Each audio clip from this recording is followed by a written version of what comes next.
चौथा number question है, किसी डिब्बे में भरा हुआ पेंट 9.375 मीटर स्क्वायर के क्षेत्रफल पर पेंट करने के लिए पर्याप्त है। यानी कि डिब्बे में जो पेंट भरा है उससे 9.375 मीटर स्क्वायर क्षेत्रफल पर पेंट किया जा सकता है। इस डिब्बे के पेंट से 22.5 cm गुने 10 cm गुने 7.5 cm विमाओं वाली कितनी ईंट पेंट की जा सकती है।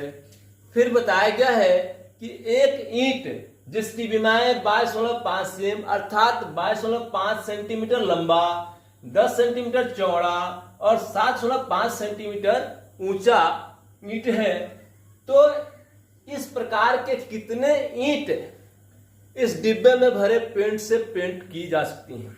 तो मैं आपसे एक प्रश्न करूं कि मैंने 100 रुपया में कुछ कलम खरीदे हैं और एक कलम का मूल्य अगर 5 रुपया है तो मैंने कितने कलम खरीदे हैं। तो आप आसानी से क्या करेंगे, 100 में 5 से भाग लगा देंगे और बता देंगे कि आपने 20 कलम खरीदे हैं। उसी प्रकार से डिब्बे में भरे पेंट से कितने जगह पर पेंट किया जा सकता है यह दे दिया है कि इतने जगह पर पेंट किया जा सकता है। और एक ईंट की विमाएं दे दी गई हैं, अर्थात ईंट की विमाओं से हम ईंट का पृष्ठीय क्षेत्रफल ज्ञात कर सकते हैं कि एक ईंट की पृष्ठीय क्षेत्रफल कितनी होगी। और जब ईंट की पृष्ठीय क्षेत्रफल निकल जाएगी तो हम एक ईंट के पृष्ठीय क्षेत्रफल से कुल पृष्ठीय क्षेत्रफल में भाग लगा देंगे, हमें ईंट का संख्या पता लग जाएगा कि इस डिब्बे में भरे पेंट से कितने ईंट को पेंट किया जा सकता है। आइए देखते हैं, हल करते हैं इसे हम लोग। दिया है कि एक ईंट की विमाएं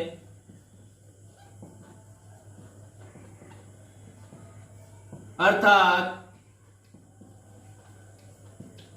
L बराबर 22.5 cm। यहां हम लोग देख रहे हैं कि डिब्बे में भरे पेंट से जितने क्षेत्रफल पर पेंट किया जा सकना है उस क्षेत्रफल का मात्रक मीटर स्क्वायर में है और लंबाई ईंट की जो है सेंटीमीटर में दी गई है। तो जब तक दोनों के मात्रक समान नहीं हो जाते हैं तब तक हम तुलना नहीं कर पाते हैं, इसलिए हमें ईंट की लंबाई को मीटर में चेंज करना पड़ेगा ताकि हम दोनों की तुलना कर सकें। इसलिए और हम जानते हैं कि 1 मीटर बराबर 100 सेंटीमीटर होता है, इसलिए सेंटीमीटर से मीटर में चेंज करने के लिए 100 से भाग देना पड़ेगा। तो हम इसको 100 से विभाजित कर देंगे, जैसे ही 100 से भाग देंगे इसको, यह मीटर में कन्वर्ट हो जाएगा, अर्थात 22.5/100 मीटर। अब 100 से भाग देंगे इसको हम, तो दशमलव के बाद जो अंक है वैसे ही लिख दिया जाता है और एक पर जितने शून्य होते हैं दशमलव उतना अंक बाएं तरफ खिसक आता है। तो एक पर 2 शून्य है तो दशमलव 2 अंक इधर खिसक आएगा, अर्थात दशमलव यहां से यहां आ जाएगा और इसके इधर कोई अंक नहीं है तो एक शून्य लगा देंगे और यह सेंटीमीटर से मीटर में चेंज हो गया। इसी प्रकार से b बराबर चौड़ाई जो दी गई है वह 10 cm है, इसको मीटर में चेंज करना है तो 10 में 100 से भाग दे देंगे हम, तो यह 0.1 मरते कट जाएगा बराबर 0.1 मीटर हो गया। तथा h बराबर 7.5 cm है, बराबर 7.5/100 मीटर में हो जाएगा। अब 100 से भाग देंगे, अभी जैसे यहां देखें हम लोग कि एक पर जितना शून्य होता है दशमलव उतना अंक बाएं की ओर खिसक जाता है, तो यहां भी दशमलव 2 अंक इधर खिसकेगा तो 5 है, एक अंक खिसकेगा तो 7 आया, दूसरे अंक के लिए कुछ नहीं है तो एक शून्य बैठा देते हैं, फिर दशमलव लगा देते हैं, तो इतना 0.075 मीटर हो गया। अब हम लोग ईंट की विमा को मीटर में बदल चुके हैं। अब एक ईंट का टीएसए निकालेंगे, टोटल सरफेस एरिया जान जाएंगे और उसके बाद हम ईंट के क्षेत्रफल से इस कुल क्षेत्रफल में भाग दे देंगे। अब एक ईंट का टीएसए बराबर 2 into LB plus BH plus LH, अर्थात 2 गुने लंबाई गुने चौड़ाई जोड़ चौड़ाई गुने ऊंचाई जोड़ लंबाई गुने ऊंचाई। अब ईंट का टीएसए, ईंट जो है सो घनाभ के आकार का है और घनाभ का TSA 2 into LB plus BH plus LH क्यों होता है? अगर आप यह जानना चाहते हैं कि घनाभ का TSA 2 into LB plus BH plus LH क्यों होता है, तो मैंने घनाभ संबंधी जो वीडियो बनाया है उसको जाकर देखिए। मैंने उसका लिंक जो है डिस्क्रिप्शन बॉक्स में डाल रखा है, आप वहां से जाकर देख सकते हैं। अब हम लोग एक ईंट का टीएसए निकाल लेंगे। तो 2 इंटू L यानी कि 0.225 गुने B का मान 0.1 प्लस B 0.1 गुने H 0.075 प्लस L 0.225 गुने H 0.075। अब इन्हें हम लोग गुना करके जोड़ लेंगे और फिर 2 से गुना कर देंगे। 2 इंटू 1 से जब किसी भी संख्या में गुना करते हैं तो उसके मान में कोई फर्क नहीं पड़ता है, इसलिए 1 से 225 में गुना करेंगे तो 225 ही चलाएगा। इसके बाद क्या करते हैं, दशमलव के बाद कितने अंक हैं सबको काउंट करके लिख देते हैं। तो दशमलव के बाद 3 अंक इसमें है, 1 अंक इसमें है, 4 अंक हुआ। अब यहां देखते हैं तो 1 2 3 ही अंक है, चौथा अंक नहीं है, तो एक जीरो अपने तरफ से लगा देते हैं, उसके दशमलव लगा देते हैं। तो 0.225 में 0.1 से गुना जब हुआ तो 0.0225 हो गया। प्लस उसी प्रकार से यहां भी होगा, 1 से गुना करेंगे 75 में कोई बदलाव नहीं होगा, 75 एकम 75 हो गया। और दशमलव के बाद 1 अंक इसमें और 3 अंक इसमें, 4 अंक हुए, तो यहाँ 2 ही अंक है, तो 2 शून्य लगा देंगे, 1 2 फिर दशमलव लगा के 0 बैठा देंगे, तो ये भी गुना हो गया।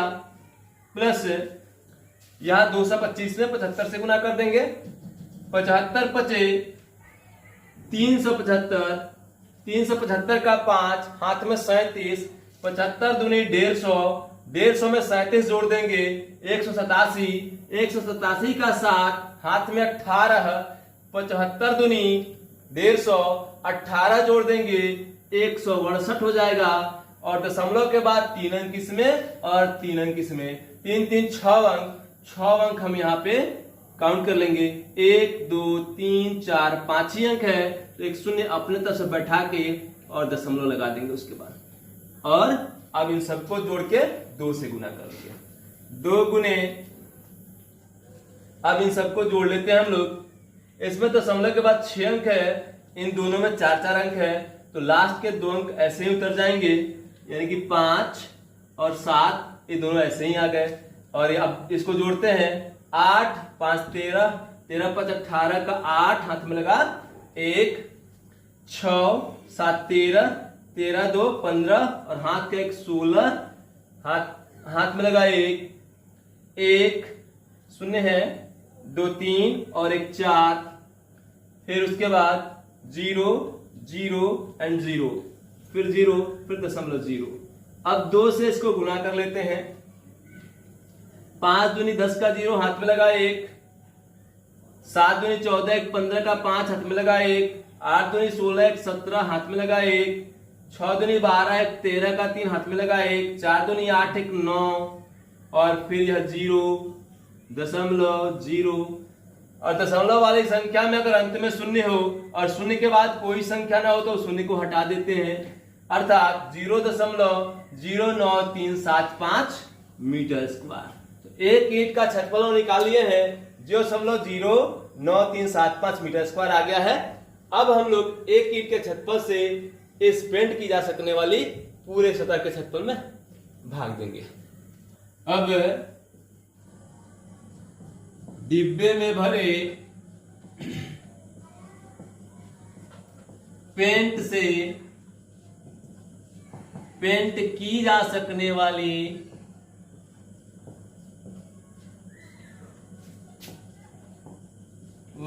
जगह का क्षेत्रफल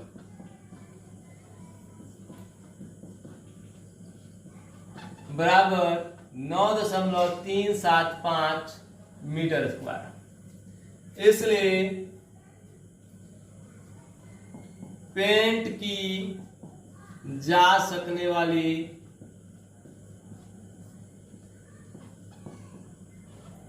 ईंट की संख्या बराबर पेंट की जा सकने वाली कुल क्षेत्रफल बटा एक ईंट का टीएसए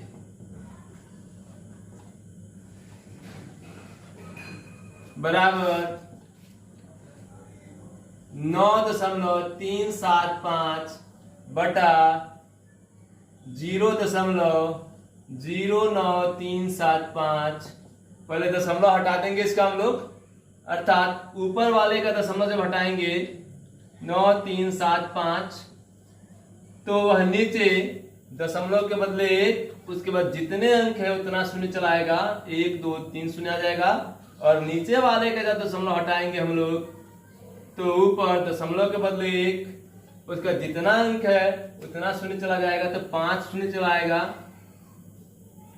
अब इससे यह एक मरते कटेगा और 1000 से 1,00,000 100 मरते कट जाएगा, 100 एकम 100। अतः डिब्बे में भरे पेंट से 100 ईंट पेंट की जा सकती है। यही हमारा आंसर।